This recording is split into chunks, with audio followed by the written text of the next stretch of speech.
By definition, an angle is given as an element that's formed by two rays.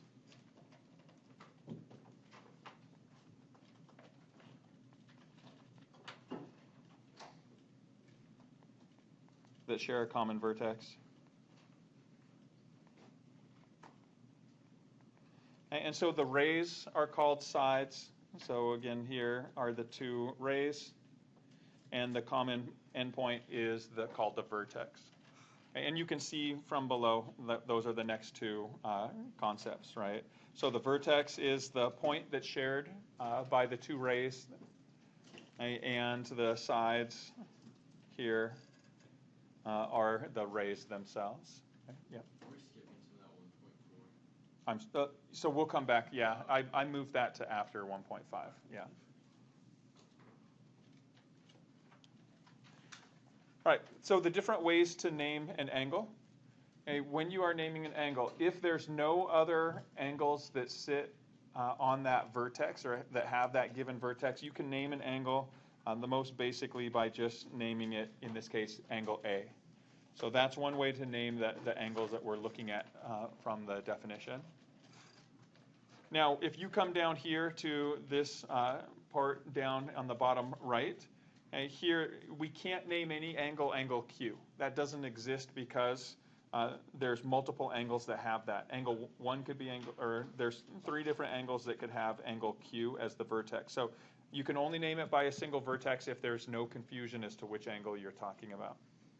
And you can also name it by a number in the interior of the angle. So up here, in this example up here, we see that number 1 here. So we can call this angle 1 as well. And then the last way is the most consistent way is if you have points that sit both are on both sides or each side of the angle plus the vertex, you can name it by picking any point on either side, so C and B here, with the vertex being in the middle. This always needs to be the vertex, the middle point.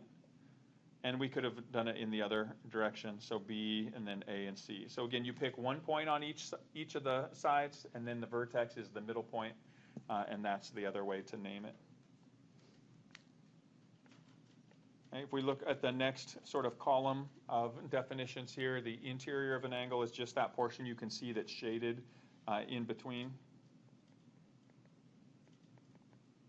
So it's the region within the rotation of the rays.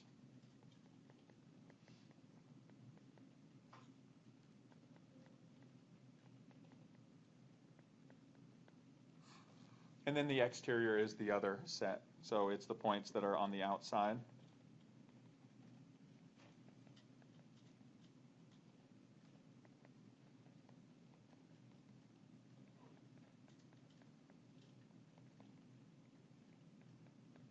So points, with regard to an angle, points are either going to be in the interior of an angle, in the exterior, or on the angle itself. Again, there's no overlap there. It's one or the other, and it has to be in one of those places. It's either in the interior, on this angle, or in its exterior.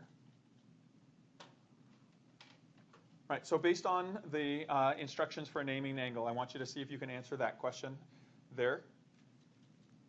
And see which is the name of that largest angle shown below, and the one that's kind of represented by the red arc. Okay, so the angle we're looking at is this angle right here. Those are the two sides. And so it expands this whole region. So there's no way, you can't name it with just a single point.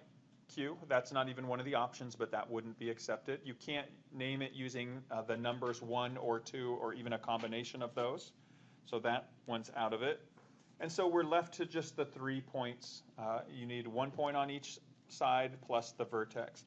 So the first thing to do is to look through these options. And what I see down here at this very bottom one, P is the middle point. Can't be. The middle point has to be the vertex, and the vertex in this example is Q. So Q has to be the middle point, so that leaves only these top 4 possibilities. And so to name it, we need to have point P and point R being the first or the last point. So PQR, does that one work? Yeah. SQR? No, S is on a different angle, so that one's not. What about RQS? Once again, that's not. It does name an angle, but not the one that's designated here. And then finally, RQP? Yes. So those would be the two correct answers. Okay. Questions on that? Again, the naming of an angle is generally going to be something that's just assumed. You might get some questions testing it, but really, when I name an angle, the assumption is that you understand which one I'm talking about. All right, let's take a look then at the next set of information about angles, which is classifying them. Okay, so when you are classifying angles, okay, what you're looking to do is you're looking to see which of these categories here they fall into. So these are all the classifications. If an angle is less than 90 degrees, okay, or less than a right angle, then you're dealing with what's called an acute angle. So an acute angle looks like this, something like this. Okay. If you have an angle that is exactly 90 degrees, it's called a right angle. So this would be your right angle, and again, using this same original initial side. Next, if you have an angle that is greater than 90,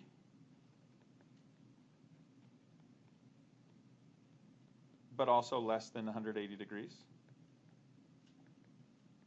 then it's called obtuse. And so an obtuse angle would be this angle here. And then the final classification that we'll kind of focus mostly on is called a straight angle. A straight angle is an angle that is exactly equal to 180 degrees. And so this case right here, if you have this full full rotation of a straight line, this is a straight angle. And a straight angle we've also looked at a straight angle being formed by a pair of opposite rays, right, if you remember from the early section. Okay, so that would be your straight angle. Now, when you're looking at these rotations, later on, you will see a term called reflex angle. Okay, I'm just going to introduce it. I don't think you'll even see it as, you won't get any questions about it. But when you're dealing with an angle, so let's say here, this acute angle right here, if this is called angle A, there's also this rotation that happens on the outside. This is called a reflex angle. A reflex angle is going to be between 180 degrees and 360.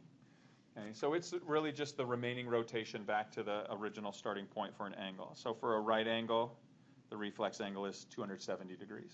Question? I was just going to ask, like, you'll never put anything on twist, it's like 187 degrees or something like that? So there will be things sometimes where you're doing calculations where you might see angles like that, but for the most part, like once an angle passes the straight angle, so if you're using this as the starting point, and an angle rotates through the acute to the right, past that to the obtuse, all the way to straight, and it extends down here, what we're generally going to do is now we just use this as the obtuse angle. So once it passes straight, it becomes obtuse. When you get to Algebra 2 and some circle trig stuff where you're looking at angles on a circle, then that's where you have to pay a little more attention to it. Okay. All right, so really quickly, see if you can answer these questions here. Classify, those are your options to the right. Right, 180 degrees is? Straight. 78 is? Acute. 153 is? Obtuse. And 90 degrees is? Right, perfect. Hey, again, should be pretty simple. That's just a matter of remembering the terminology for that.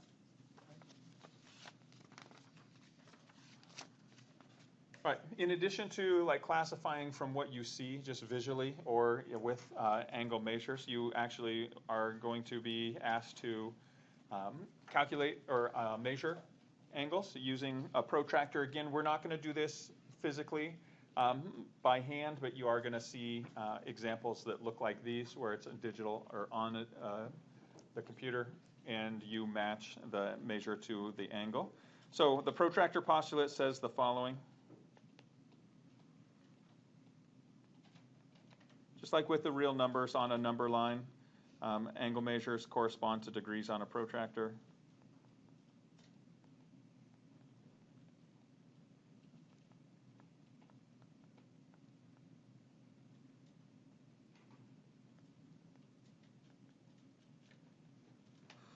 And when you measure an angle, you're looking for the rotation that happens between an initial side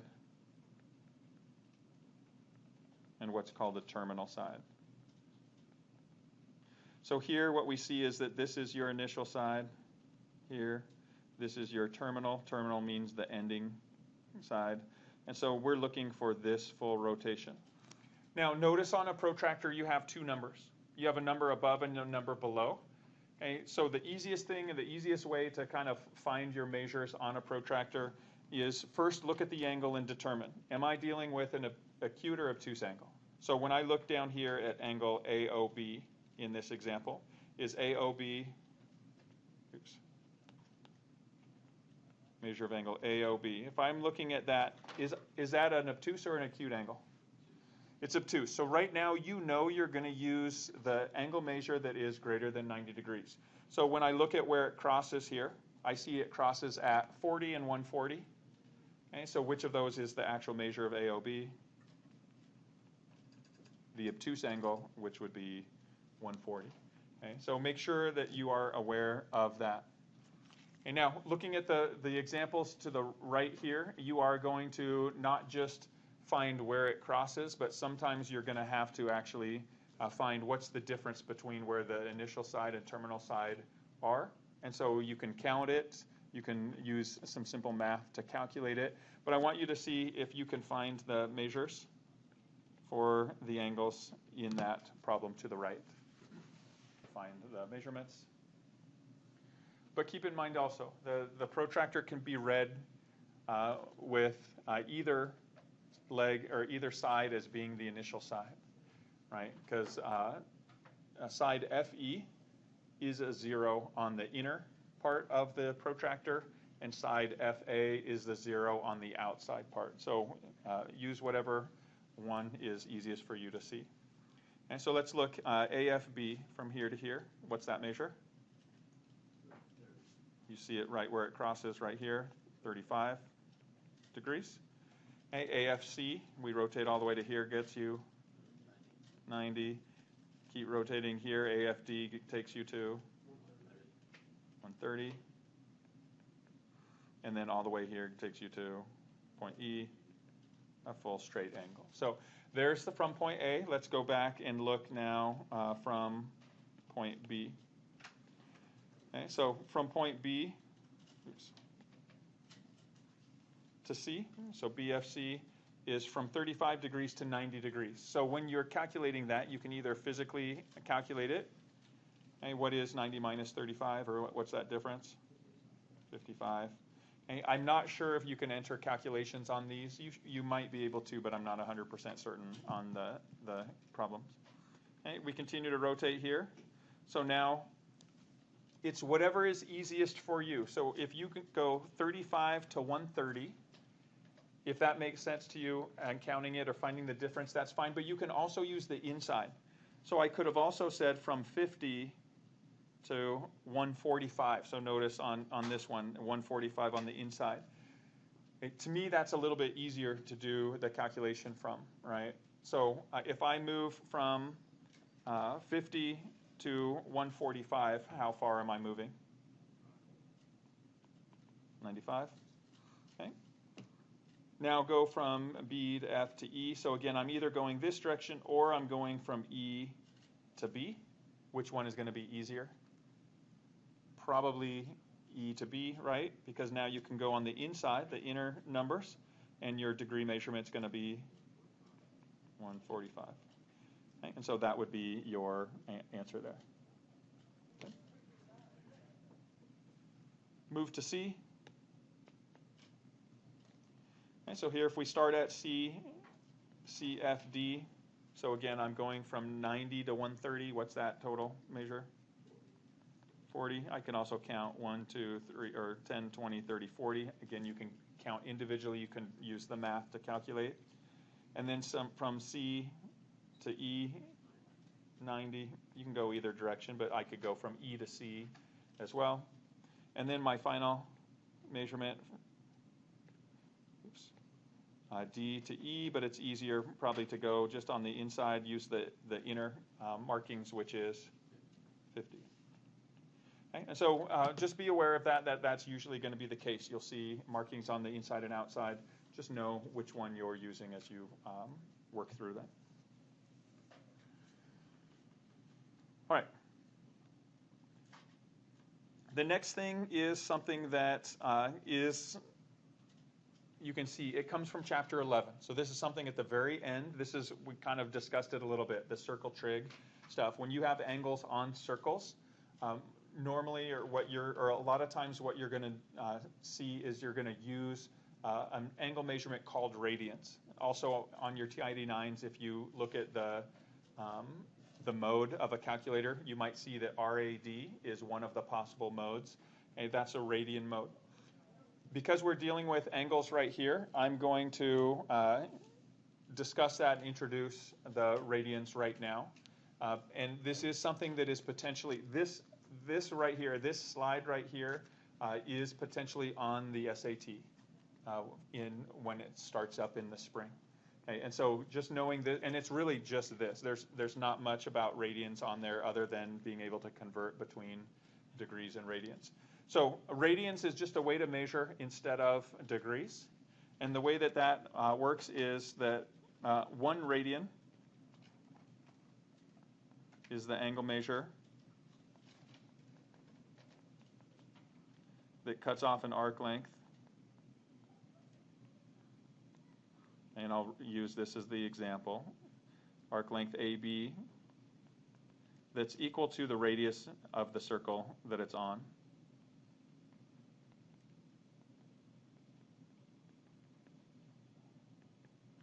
And so this is an R here. So this, if you have this measure, this radius right here, and this arc length right here, if those are exactly the same lengths, now one's on a curve and one's a straight line, but if those are exactly one length, then this angle that's formed right here is 1 radian. That's what a radian is defined as. Okay? And so the way that a radian winds up working is that 1 full rotation around a circle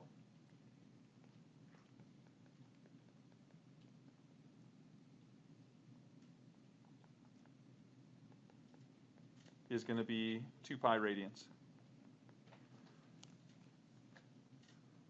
And so this gives you a conversion factor that can be used to move between radians and degrees. And that conversion factor, instead of being 360 degrees, is equivalent to 2 pi radians. It's going to simplify this fraction here by canceling a 2 from each. And it gives you the following.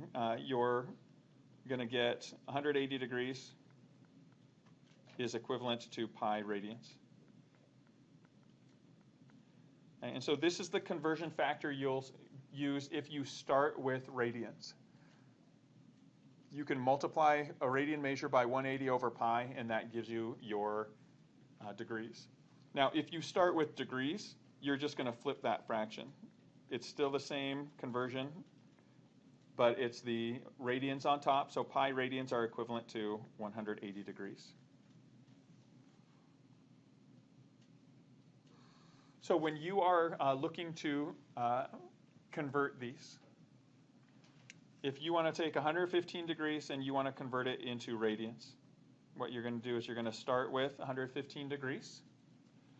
You're going to multiply it by this conversion factor where the degree symbols need to cancel, right? So the 180 is going to go in the denominator, and the equivalent to 180, so 180 degrees is equal to pi radians. This is the conversion that the SAT will expect you to know. Okay, and so you would put pi radians on top. The units here cancel. And so if you entered your calculation right here, 115 over 180 times pi, you can leave it as a calculation, which I do strongly recommend. The decimal equivalent will be 2.007, and that's the approximate value.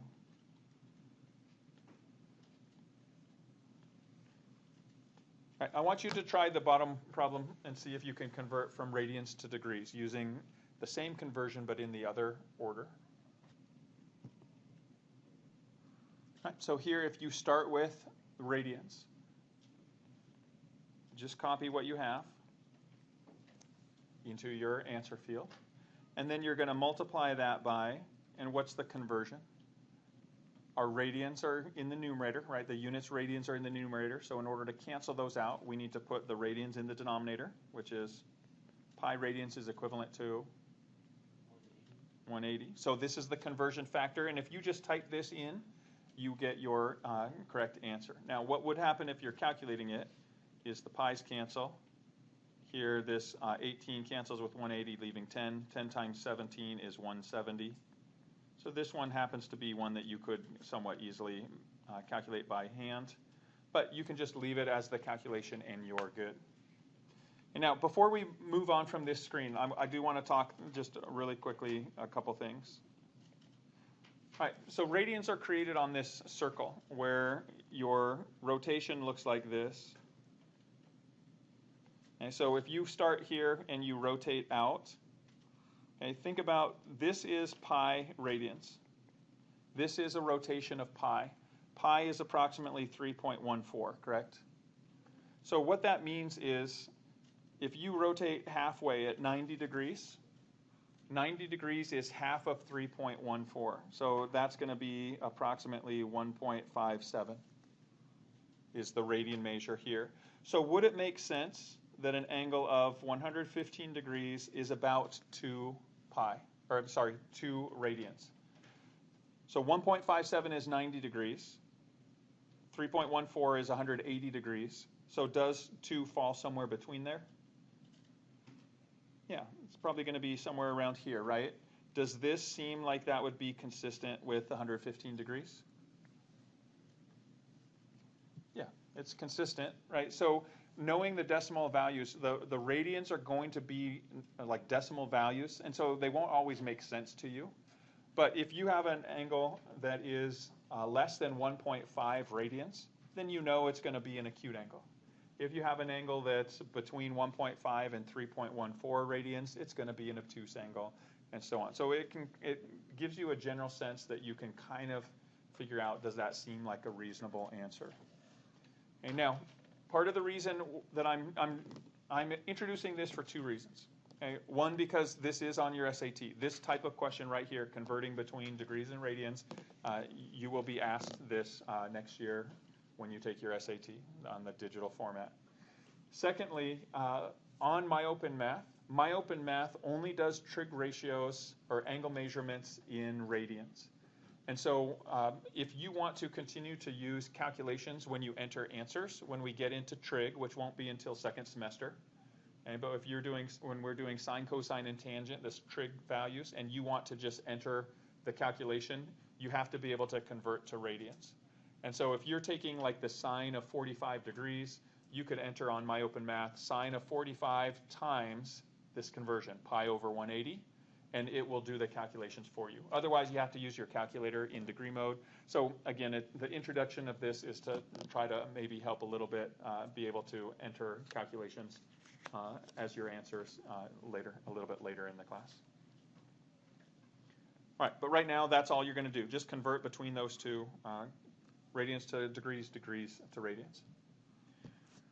Right, the last type of question that you're going to be seeing here has to do with adding and comparing angles. And so we're going to introduce something called the angle addition postulate. We've seen something like this before. The sum of the parts is equal to the whole. Where did we see that phrasing before? Do you remember what that was called? segment addition, right? So segment addition postulate, angle addition postulate, they're saying the same thing. So we could take here that the sum of the individual parts, RSP, plus the measure of angle PST is equal to the whole angle RST. And now this is relatively intuitive, right? You would probably figure that out on your own, okay? But this is the relationship for it. And just like with the segment addition, there's alternate versions of this, where if we wanted to designate the part is equal to the whole minus the other part,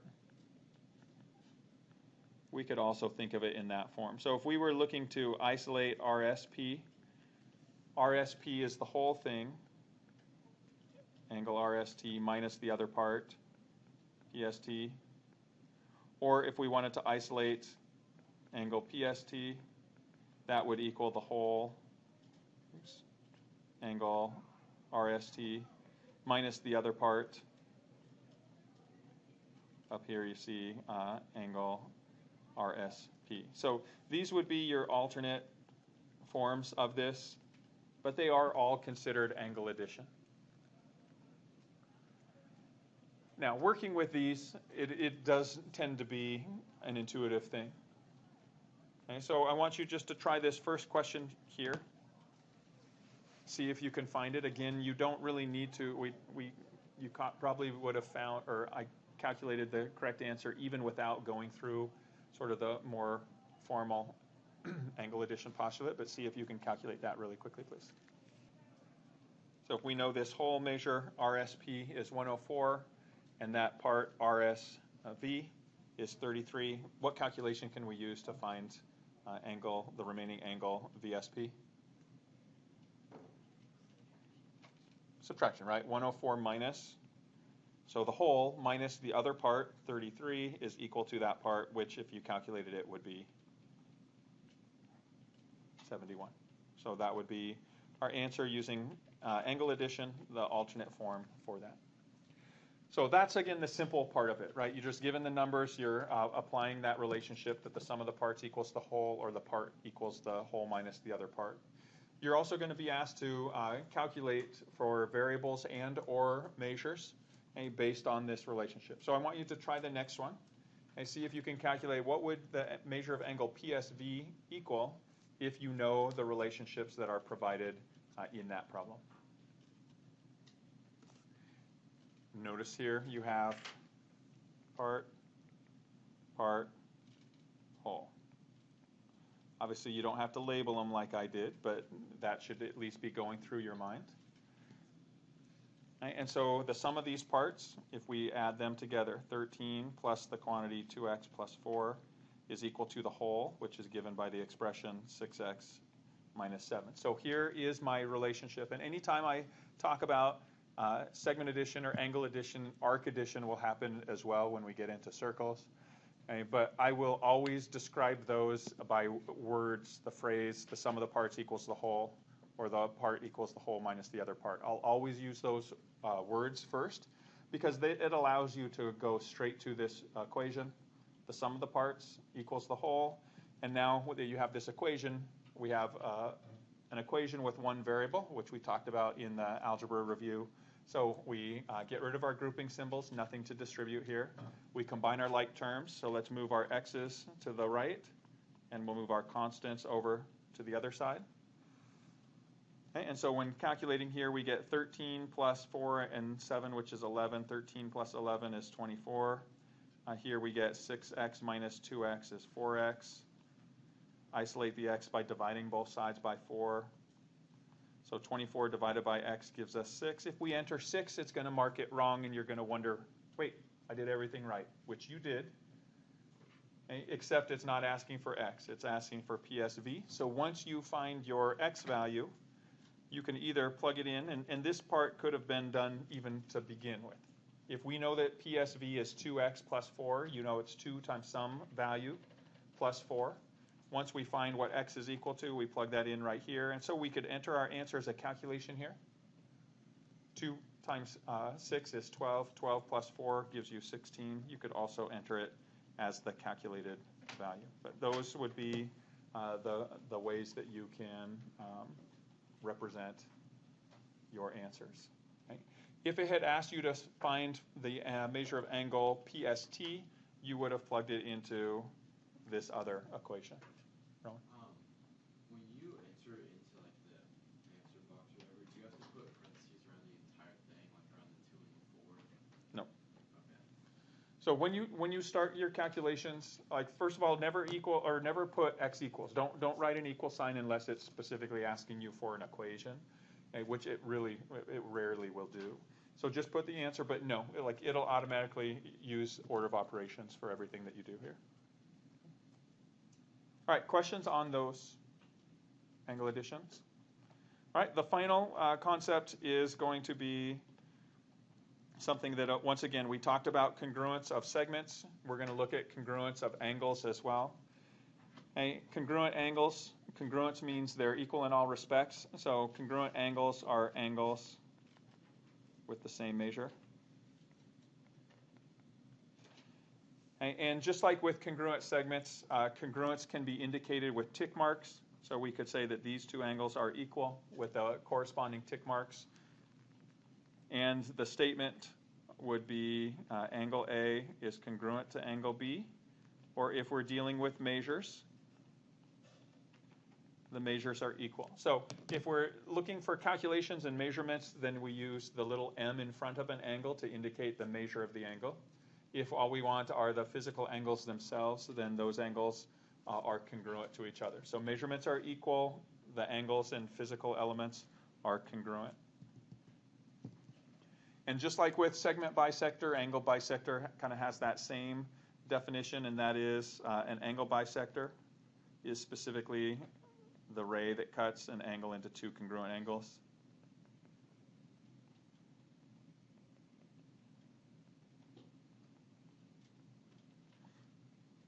Okay, so you guys see how I'm kind of combining my symbolic notation here with the number or with the letter. So a ray that cuts an angle into two congruent angles is the angle bisector. And so here we would see that YW is an angle bisector. I would generally abbreviate it in that manner. And that would mean that this angle and this angle are the same. Notice I use two tick marks here. It doesn't really matter what you use as long as they correspond to each other to indicate the equality. All right, so once again, let's start with the basic, just numerical example on the left, and then we'll try the calculation with expressions after that. So see if you can answer what would be the measure of angle RDA given the information provided. All right, what do you know about the whole angle? The whole angle has a measure of what? 78, which means when you have a bisector and it's marked in it as well, what does that mean each portion is? Half. You could just use the calculation, right? If you want to go in and calculate it, you can. 2 goes into 7 3 times with 1 remaining. 2 goes into 18 9 times. So you can write your answer as the calculation or the calculated value. Either one is going to be fine.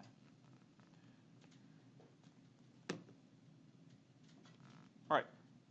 Again, the higher level type of question is going to be, what if you're given expressions for these?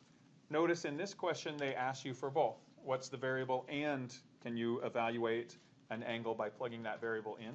So see if you can answer this last question here, given the information provided, the fact that SV bisects angle USY. And can you find what is x? And then when you plug it back in, what's the measure of USY? I mean, I will enter the answer as an exact answer. And the way to do that is to use calculations. And so for a problem like this, if you know that those are equal, we can set the expressions for each angle, x plus 45 and 10x minus 65, right? Those two expressions for this angle and this angle, you can tell from the markings and from the definition of bisect that those have to be the same. And so if we set them equal and solve for x, I now have an equation with one variable, so I'm going to move all my like terms to one side. Move my constants, so the x's to the x terms to the right, my constants to the left. And when I do that, I get 110 is equal to 9x, divide by 9. 110 divided by 9 is not a terminating decimal. Okay? Question?